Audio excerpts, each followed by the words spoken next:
Puri Jagannath temple ಅಲ್ಲಿ 3ನೇ ಮೆಟ್ಲು ಹತ್ತಿದ್ರೆ ನೀವು ನೇರವಾಗಿ ನರಕಕ್ಕೆ ಹೋಗ್ತೀರಾ. ಪೂರಿ ದೇವಸ್ಥಾನದಲ್ಲಿ ಒಟ್ಟು 22 ಮೆಟ್ಲುಗಳಿವೆ. ಪ್ರತಿ ಮೆಟ್ಲುಗೂ ಒಂದು ಪ್ರತ್ಯೇಕತೆ ಇದೆ.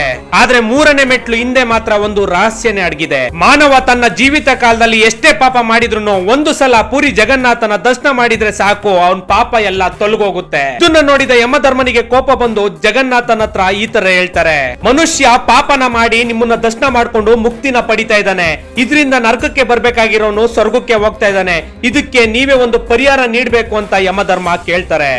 ಆಗ ಜಗನ್ನಾಥ ಸ್ವಾಮಿ ಯೋಚನೆ ಮಾಡಿ ಈ ತರ ಹೇಳ್ತಾರೆ, ನನ್ನ ಮುಖದ್ವಾರದ ಹತ್ರ ಇರೋ 3ನೇ ಮೆಟ್ಲು ಮೇಲೆ ನೀವಿರಿ. ಯಾರು ನನ್ನನ್ನ ದರ್ಶನ ಮಾಡ್ಕೊಂಡು ಪಾಪ ವಿಮುಕ್ತಿನ ಪಡೆದು ವಾಪಸ್ ಬರ್ಬೇಕಾದ್ರೆ 3ನೇ ಮೆಟ್ಲು ಮೇಲೆ ಕಾಲಿಡ್ತಾರೋ ಅವರ ಎಲ್ಲಾ ಪಾಪ ಮತ್ತೆ ಅವ್ರ ಜೀವನದಲ್ಲಿ ಬರ್ಲಿ ಅಂತ ಹೇಳ್ತಾರೆ.